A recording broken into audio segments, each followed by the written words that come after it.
Salam, hər vaxtınız xeyir olsun, hörmətli televiziya tamaşaçıları, xoş gördük hər birinizi. Bu bizik verilişi mən Rəşad Tərlanoğlu'nun təqdimatında efirlərinizin qonağıdır.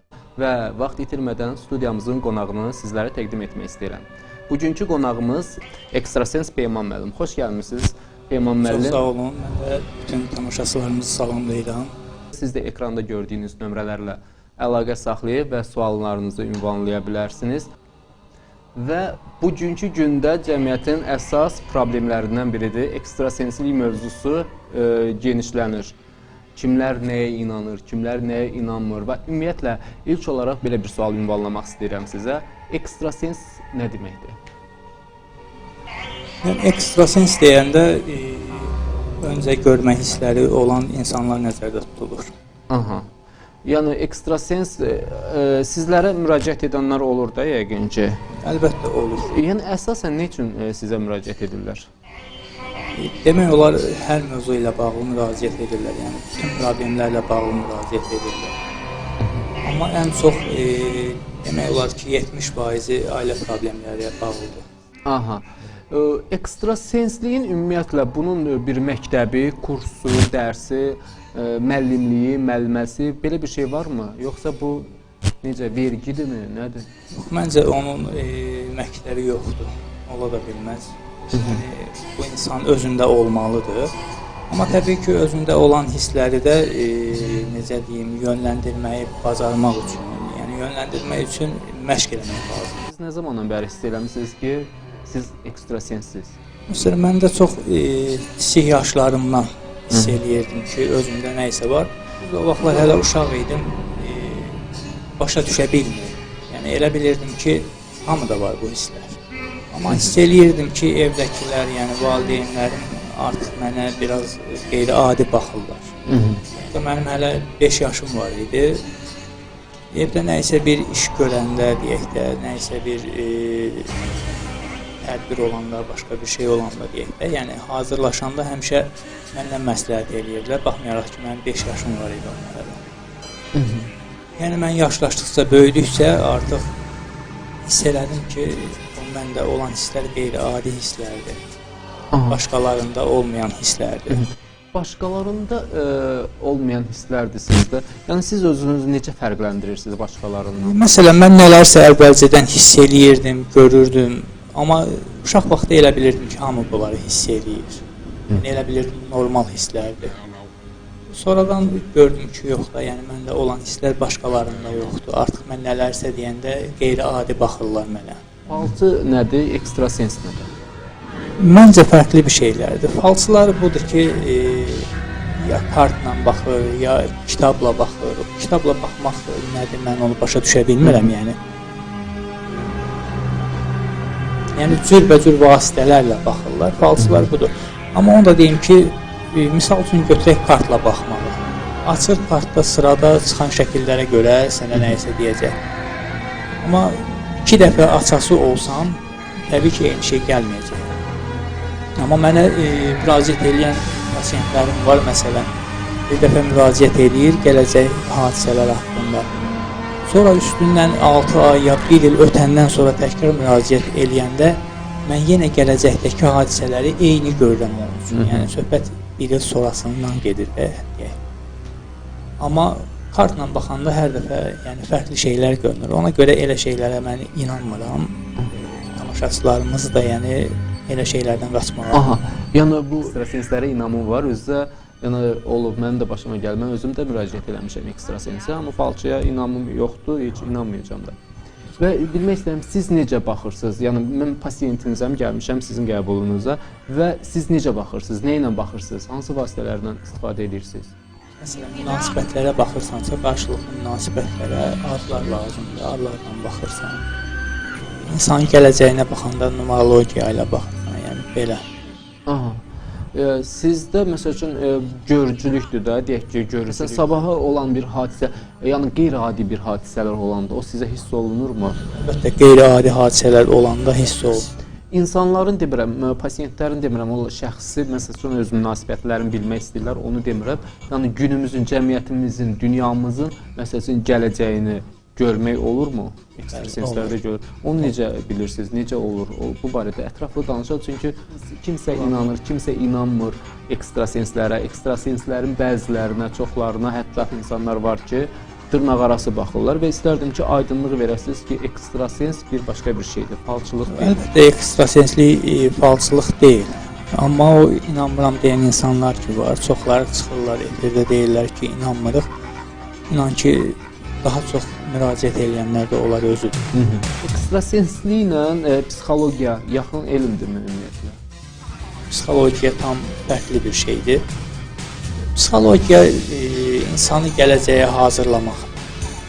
Amma gələcəkdə belə deyək də, qabaqda səni hansısa bir pis hadisə gözləyirsə, hansısa uğursuzluq gözləyirsə, psixologiya ilə bunun qarşısını heç cür almaq mümkün. Bir xanım var, yəni adını çəkməyəcəm, ekstrasensdir, özünə ekstrasens deyir. Belə deyir, yəni bilməm nədir. Həmin xanım deyir ki, mənim 72 dənə cinim var. Nə bilim, nə qədər mələyim var. Onlarla işləyirəm, neyinirəm, belə bir sözlər deyir. Buna necə baxırsınız? Yox, yəni bunlar ekstrasenslikdə yox. Yəni görücülükdə yox, daha çox cinlərdən istifadə olunur. Yəni hansısa bir iş görmək üçün də, yəni biz buna iş görmək deyirik də, yəni cinlərlə işləmək olurmu? Necə olur? Olur, bəli, olur. Cadu eləyərkən belə deyək də lazım olur. Cadu eləyən ekstrasens cadu edirmi? Edənlər də var, etməyənlər də. Yəni bu var. Ekstrasenslik elmində cadugarlıq var. Yəni demək istəyirsiniz. Belə deyək ki, cadugarlıq əslində başqa bir elmdir. Ekstrasenslik başqadır, amma daha çox ekstrasenslər məşğuldur. Cadugərlik belə deyək, gələcəkdə olan hansısa bir hadisəni yönünü dəyişməkdir. Yox, cadugarlığı demirəm, falçılığı. Ümumiyyətlə falçı, ekstrasens. Mən bunların tam fərqi, ayrı-ayrılıqda bilmək istəyirəm. Ki bu budur, bu budur. Ekstrasens bir başqa elmdir. Falçılıq bir başqa bir şeydir. Bunu siz tam fərqini söyləyin bizə. Ekstrasensin öz xüsusi hissləri var. Aha. Bu öz hisslərinə güvənən insandır. Amma falçılıq yəni nə ilənsə baxmaqdır. Belə deyək ki, kart açırsan hansısa şəkil çıxırsa bunun mənası nədir? Tutaq ki, belə bir şeydir. Və yaxud da başqa vasitələr var. Kofe falı var, başqa su ilə baxırlar. Yəni başqa fallar var. Yəni görüntüyə görə, şəklə görə özü yozur deyək də, nəysə. Belə bir şeydir. Falçılıq belə bir şeydir. Amma yəni, ekstrasenslikdə hissiyatla söyləyirik. Bəli, ekstrasenslik hissiyatdır sırf olaraq. Yəni özündə varsa var, yoxdursa onu kənardan öyrətmək mümkün deyil. İlk dəfə siz hiss olunan, özünüzdə hiss etdiniz ki, ekstrasensiz və o hissləriniz oldu və onda həmin duyğuları öyrənmək istəyirəm ki, ondan nə duyğular keçirdiniz? Dediyim kimi mən ilk dəfə deyəndə bunu yavaş-yavaş hiss eləməyə başladım. Çünki uşaqlıqdan, yəni uşaq vaxtından nələrisə görürdüm, amma elə bilirdim hamı görür bunları. Sonra yavaş-yavaş hiss elədim ki, artıq mən fərqlənirəm. Mən bunları deyəndə, yəni uşaq vaxtı lap balaca olanda çox vaxt deyəndə buna əhəmiyyət vermirdilər. Amma biraz yəni yaşa dolduqca, böyüdükcə, artıq yetkinlik yaşına çatdıqca daha görürdüm ki, mənim dediklərimə biraz təəccüblə yanaşırlar. Yəni magiya nədir bəs? Magiya. Magiya elə cadudur. Magiya ayrı bir şey, falçı bir ayrı bir şeydir, yoxsa magiyada falçılıqdır? Yox, falçılıq. Magiya cadugarlıqdır. Yəni magiya cadudur. Biz belə deyək də, bu dində, Quranda cadu kimi göstərilir, amma bunlar ruslar deyək, xaricilər buna magiya deyirlər. Bir də deyim, bir nüansı da qeyd edim ki, mən az öncə söylədim, bir xanım ekstrasensdən danışıb. O xanım deyirdi ki, mən filan şey eləyərəm, hətta insanı öldürtdürə də bilərəm, İraq olsun, neysə belə bir şey, insanın başına filan işləri də gətirər. Magiya deyəndə, yəni cadular iki cürdür. Yaxşılıq üçün olunan və pislik üçün olunan. Yəni bu magiyada ağ magiya və qara magiya kimi. Buna inanmayanlara, həmin xanım söyləyir ki, mənə inanmayanlara mən başına bu oyunu açaram, bunu eləyərəm, bunu eləyərəm. Düzdür, mən inanmıram da, sözümdə həmin xanıma demişəm, heç mənə heç bir şey eləyə də bilməyib. Hər şeyin yəni dərəcəsi var. Dində də belə deyək, caduya pis baxırlar. Əslində yaxşılıq üçün eləyirsənsə bunu, yəni yaxşılığı hansı formada eləyirsən elə, bunun günahı yoxdur məncə. ya da kiməsə pis təsiri yox. Əslində siz studiyamıza daxil olanda mən bilirdim siz gələcəksiniz bu gün. Və studiyamıza daxil olanda bilirsiniz necə insanda biraz mənəvi rahatlıq yarandı. Ekstrasenslikdən çox siz daha çox psixoloq kimi görsəndiniz, belə mənəvi rahatlıq verdi. Sizin simanızda o var. Yəni bunun sirri nədir? Bu yəni ekstrasenslərin hər biri sizin kimi belə necə deyim nurlu olur, yoxsa necə? Mən ekstrasenslərlə çox belə necə deyim ilk dəfədir ki, belə müsahibə alıram, belə həm söhbət oluram onun üçün.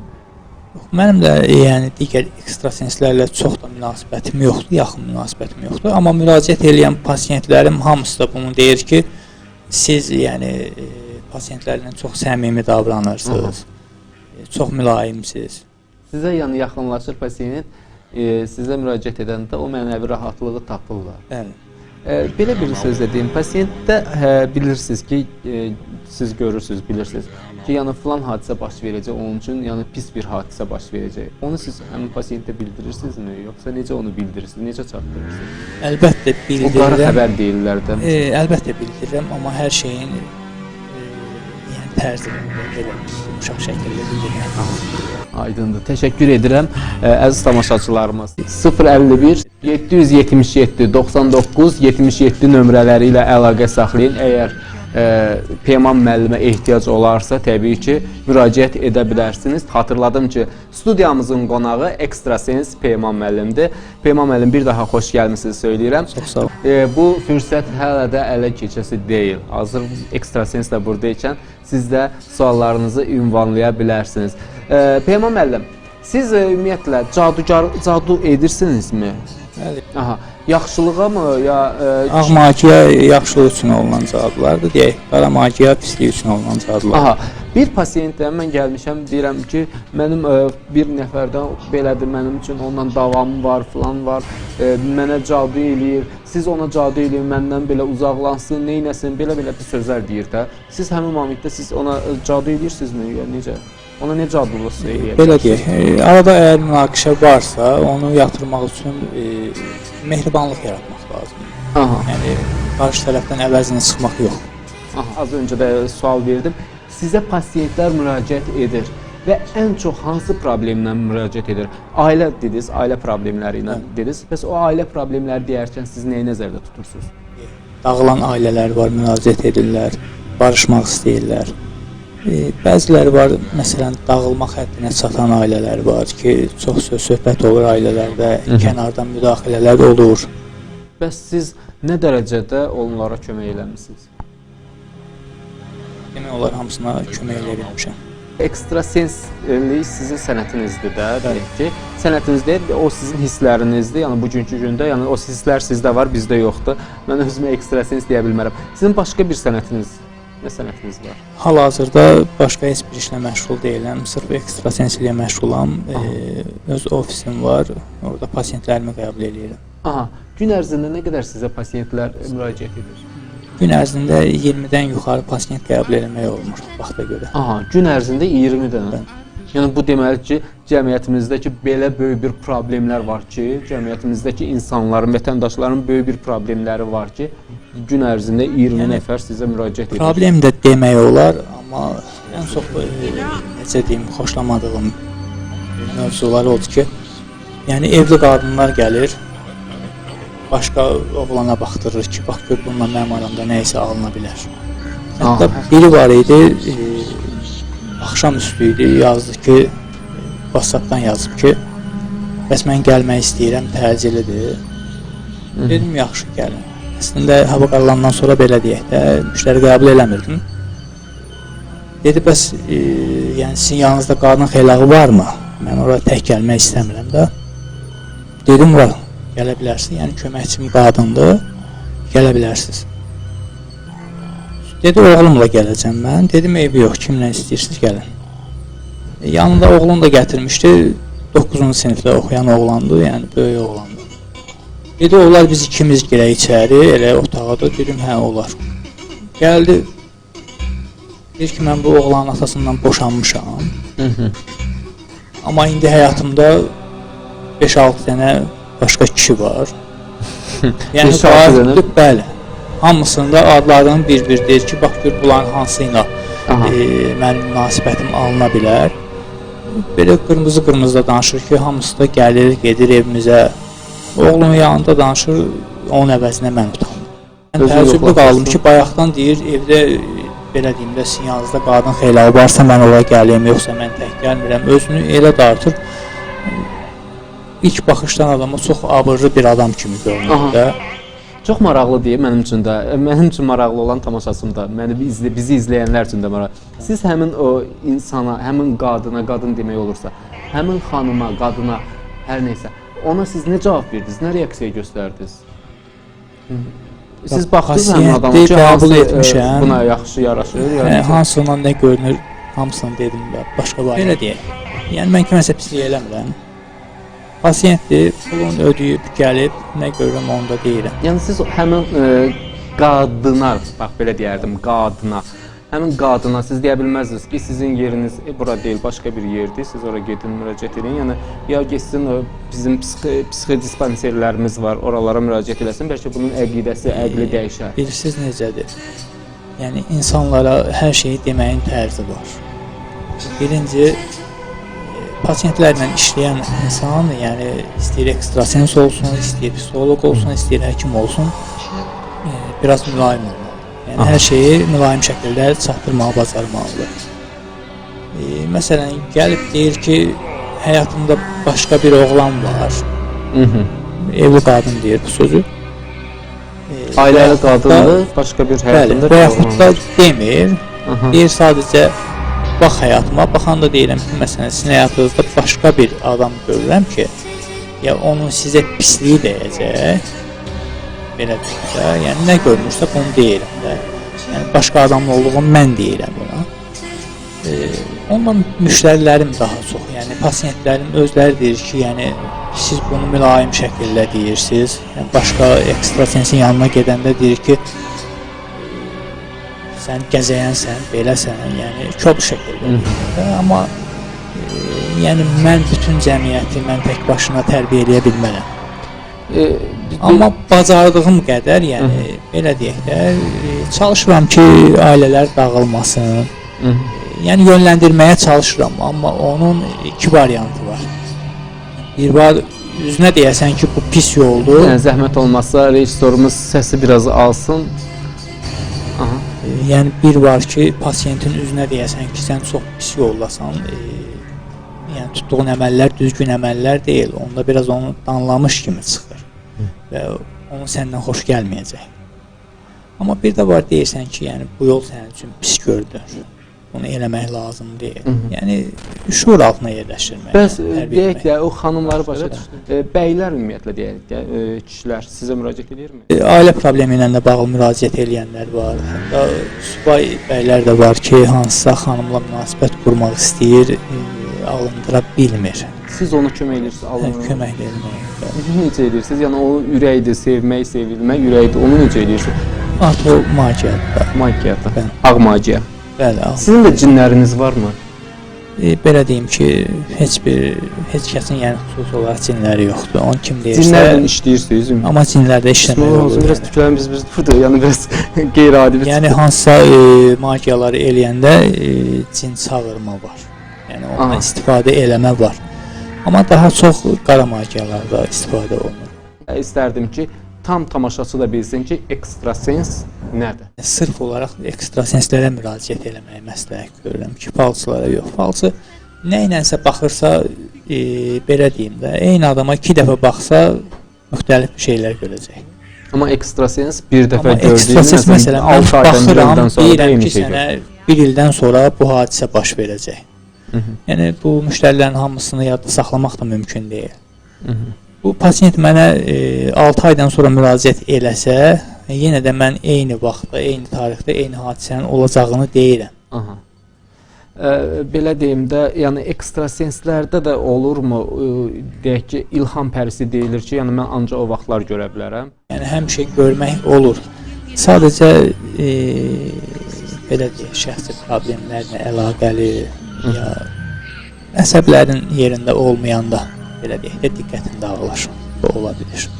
Ki, yəni məsələn nəsə hansısa bir hadisəyə əsəbləşmisəmsə, söhbət öz şəxsi problemlərindən gedir deyək də. Yəni, artıq onda fikrim yayınır. Belə bir şey. Cindarlıqla bağlı nələr söyləyə bilərsiniz? Cindar deyəndə, yəni bu cin çıxartmaq nəzərdə tutulur. Amma bildirim ki, yəni müraciət edən pasiyentlərin içində ya ildə bir dənə, yəni cinli xəstə belə deyək də, pasiyent ya olur ya da yox. Ümumiyyətlə insan bədəninə Amma bəzi, olurmu? yəni belə deyək də, xüsusən də falçılar var ki, elə gedirsən, kim biraz özünü pis hiss eləyirsə, deyirlər ki, yəni, içinə cin girib, belədir, elədir, amma cin tam başqa bir şeydir, yəni. Yəni o mümkün deyil ki, insan cin girsin və o cindar gəlsin onu çıxarsın. Mümkündür, amma o təsadüfən rastlaşan bir şeydir, yəni. Amma falçılar daha çox, yəni çox pasiyentlərə deyirlər. Və deyirlər nəsə axşam vaxtı, qaynar su tökmə, cinlər oyanır, şeytanlar durur, şeytanlar qaçır, nəsə belə bir şey. Bu yəni doğrudurmu? Bunlar inanclar. İnancılar. Ayşə, mən də istərdim ki, bir ekstrasens kimi bizim bu inanclarımıza da toxunaq. Yəni inanclar insanın belə deyək, ən çox şuur altına təsir edir. Yəni, insan özünü qorxuzur, belə deyək, daha çox. O inanclarda insan öz beynin təfəkkürüdür. Bəli, o beynin təfəkkürüdür və deyək, həqiqətən də onun pis nəticələrini görür. Çünki artıq beyni düşüncələri ona hazırlayır. Aydındır. Bizim Rəşid bəyimiz, tamaşaçımız bir sual ünvanladı ki, cin çıxıb bədəndən, sonra təzədən gəlib bədəninə girir. Yəni, ümumiyyətlə, bədənə cin girmək çox təsadüfi bir haldır. Amma yəni, eyni pasiyentdə cin çıxıb, sonradan təzədən girib, ona doğrusu mən inanmıram. Yəni, onun problemi nəysə başqa problemdir. Sadəcə onun problemini belə deyək də, müraciət elədiyi falçıdırmı, cadugardırmı, cinnardırmı, ekstrasensimi, yəni problemini həll eləyə bilməyib. Aydın, təşəkkürümü bildirirəm və istərdim ki, verilişin axırı sonlarına çatırıq. Siz də tamaşaçılarımıza söyləyəsiniz. Nələr söyləyərsiniz? Məni təəccübləndirən odur ki, hansısa ekstrasenslər ya cadugarlar deyir ki, mən özüm üçün iş görə bilmirəm və yaxud da özüm haqqında, gələcəyim haqqında heç nə deyə bilmirəm, görə bilmirəm. Yəni, bu mənim üçün qaranlıq qalır. Əgər elədirsə, onda o ekstrasens heç nə bacarmır. Aydın. Çünki mən, belə deyim, hər şeyi, bacardığım hər şeyi, yəni demək olar ilk dəfəsini özlərində sınamışam. Yəni təkmilləşmək üçün hər şeyi özlərimdə sınamışam. Yəni ekstrasens əgər özünə inanırsa, əgər bacarığı varsa, özü üçün nəyisə dəyişə də bilər gələcəyi üçün və gələcəkdə olası hansısa bir hadisəni görə də bilər. Aydındır. Təşəkkürümü bildirirəm. Efir vasitəsilə məndə də bəzi problemlər var, onları söyləyə bilmirəm, amma mən sizə özüm şəxsən müraciət edəcəm. Təşəkkürümü bildirirəm və əziz tamaşaçılarımız, siz də müraciət eləmək istəyirsinizsə hər hansı bir problemlərinizlə ekstrasens Peyman müəllimə müraciət edin. Əlaqə nömrələrini də az öncə xatırlatdım. Təşəkkür edirəm. Bizə ayrılan efir vaxtı burada sona çatdı. İnşallah gələn verilişlərimizdə mən sizi yenə görmək istəyərdim. İnşallah. Bir maraqlı mövzumuzla birlikdə təşəkkürümü bildirirəm.